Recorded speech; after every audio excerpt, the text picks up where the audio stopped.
Salam damai sejahtera, Bapak Ibu yang dikasihi Tuhan. Hari ini kita akan merenungkan satu tema, mengelola keinginan. Sebelumnya mari kita berdoa. Engkaulah sumber segala kecukupan.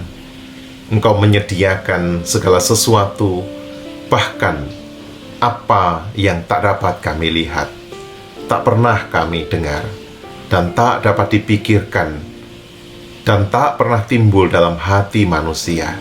Tuhan menyediakan bagi kami, orang-orang yang percaya kepadamu. Oleh karena itu, melalui firman-Mu kami rindu, agar kami dimampukan untuk mengelola keinginan kami, sehingga tuntunan roh menjadikan kehidupan kami seturut dengan rencana-Mu. Urapilah kami ya Roh Kudus, bersabdalah ya Bapa, kami siap mendengar. Dalam nama Tuhan Yesus kami berdoa. Amin. Bapak Ibu, kita akan membaca firman Tuhan yang terambil dari surat Yakobus, pasalnya yang pertama, ayatnya yang ke-14.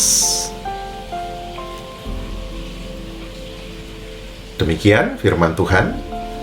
Tetapi tiap-tiap orang dicobai oleh keinginannya sendiri, karena ia diseret dan dipikat olehnya. Terpujilah nama Tuhan. Keinginan adalah sumber penderitaan manusia. Itu kata seorang filsuf Jerman, Schopenhauer. Keinginan manusia itu tidak terbatas. Sudah punya uang, butuh lebih banyak uang. Sudah punya rumah, ingin membeli rumah yang lain untuk investasi. Ketika bekerja, ingin pensiun. Saat pensiun, ingin bekerja lagi. Ketika di rumah banyak orang, banyak anak-anak, banyak cucu, sumpek, ingin hidup sendirian. Pada saat sendirian, merasa kesepian, ingin anak-anak dan cucu-cucu kumpul, tapi tidak mungkin lagi. Itulah manusia. Keinginan kita tiada batas. Sementara pemenuhan atas kebutuhan kita itu terbatas. Seorang boleh punya keinginan apa saja. Ingin punya kendaraan, punya rumah megah, punya jabatan, dan banyak lain. Pendek kata, apapun bisa diinginkan.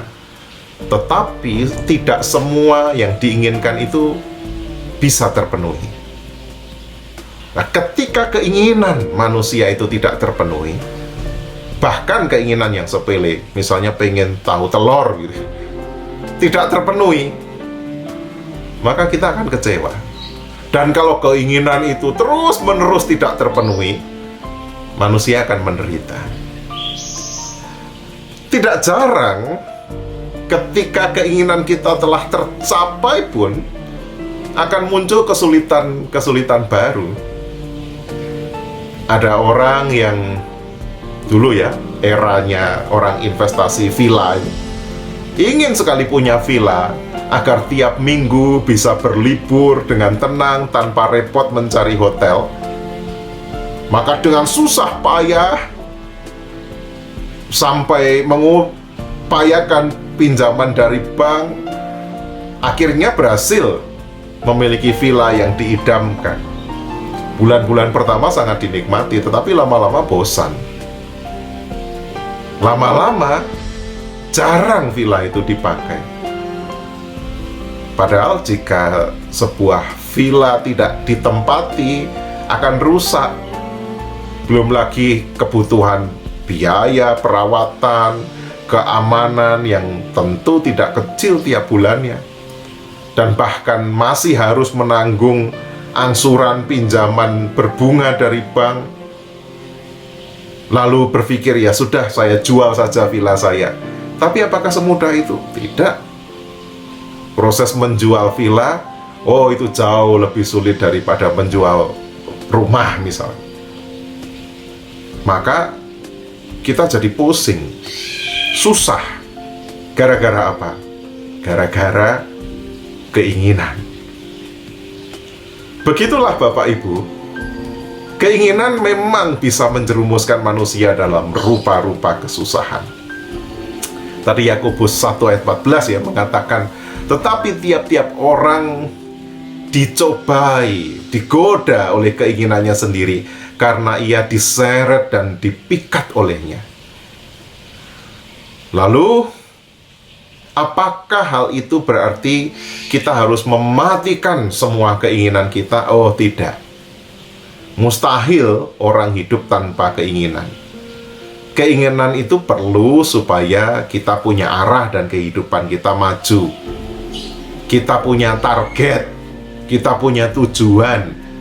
Tanpa keinginan manusia tidak akan bergerak.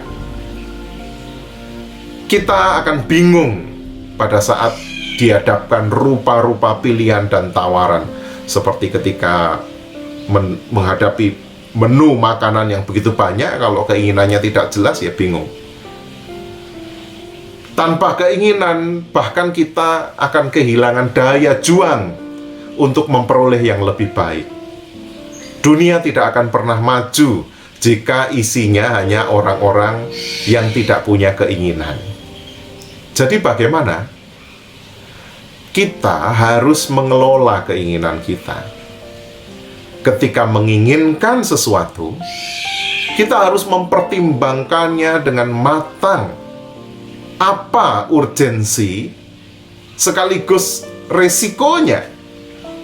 Dan hal yang tak kalah penting adalah jangan sampai keinginan itu terlalu mengobsesi, membayang-bayangi, membuat kita tidak bisa tidur sehari-hari, tidak memikirkan yang lain kecuali yang diinginkan itu namanya obsesif.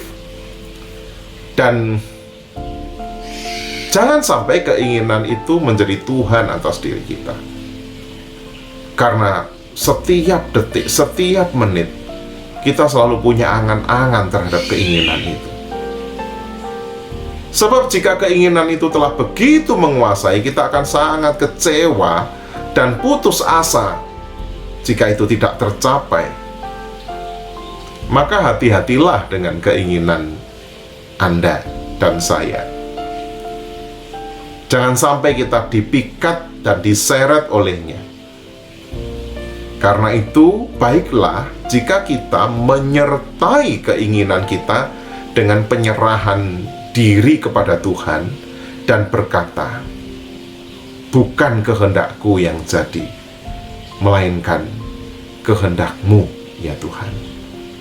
Selamat mengelola keinginan. Amin. Mari kita berdoa. Di tengah dunia yang menawarkan rupa-rupa keinginan, di tengah sesama yang diburu oleh berbagai target, hidupnya tidak tenang, dan bahkan ketika usia senja pun manusia masih dibayang-bayangi oleh rupa-rupa obsesi.